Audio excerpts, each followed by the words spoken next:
Hi guys, it's Chris and Adam back again. A follow-on video from the first one of the proper use of the underhook from the side control. Just as a quick recap, when we're talking about the underhook in the side control, I'm considering it a complete underhook and ready to progress with once we've connected it to the shin down there. In the last video we talked about the arm being up a little bit too high, and when my leg is free there's a number of counters. One that we didn't mention in the video yesterday, and a lot of people were talking about Adam wants to keep his shoulder close to me as I back away. Guys, I'm trying to keep his shoulder close to me so I can step over for the omoplata here, maybe a triangle. I really think that reaching up around the back opens you up to a lot of different things when the foot isn't controlled.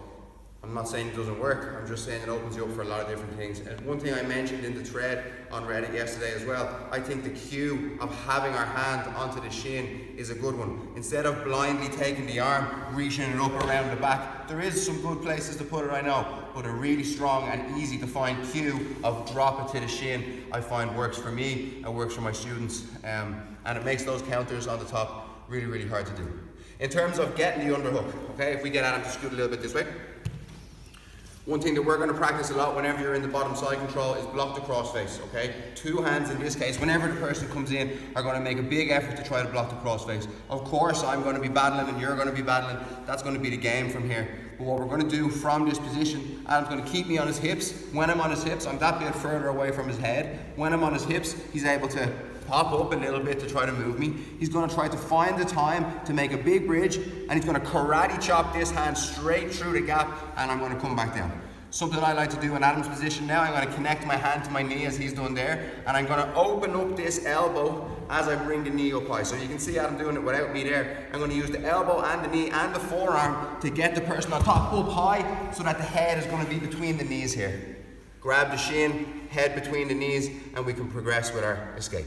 So again, from a blocked crossface at the start, this should be our base for every side control escape that we try.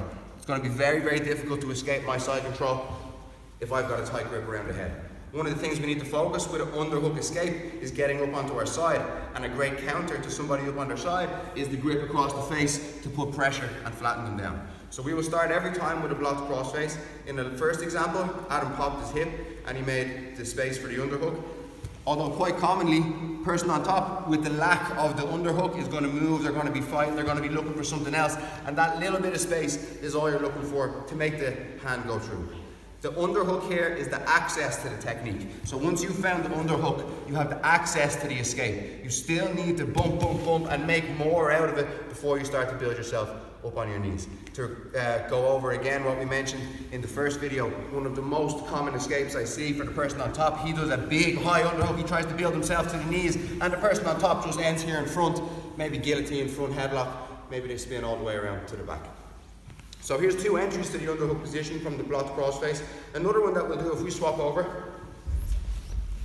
Very common from the blocked crossface here. Person on top tries to go to the knee on the belly, okay? Something I'm going to do from the knee on belly to try to connect this straight to my escape is I'm going to put my hand over his thigh. I have to think about making a slide with my belly, and I'm going to use my bicep to push his knee to the floor. So through the gap, slide, and I push his knee to the floor. If we rotate 90 degrees, you guys can see that I'm in a perfect position here to grab the shin. We'll try it from this angle. So I'm blocking the crossface, he's got knee on belly, I push through, I hip escape out from underneath, and here I am again with the grip on the shin.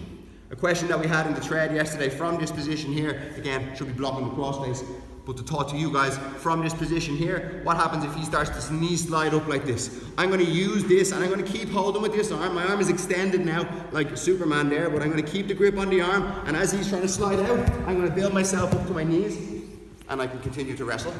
We'll go on this one again. So I make my underhook as I'm getting up, Adam slides, I can keep getting up, I can continue to wrestle, I can step over, I can take the back. Or, if I really feel like I'm going to lose the foot, if we do this one a bit slower, I get underneath, he starts to build up. If I really feel I'm going to lose the foot, I have a sit out here to try to attack his back from behind. So, quick follow on from the video yesterday. Didn't explain too much about block to crossface, very, very important from this position. Two quick entries from maybe a little bit of a worse side control, and something very important to remember is that it's opportunistic technique at best, so waiting for the space to put the underhook instead of forcing for the space.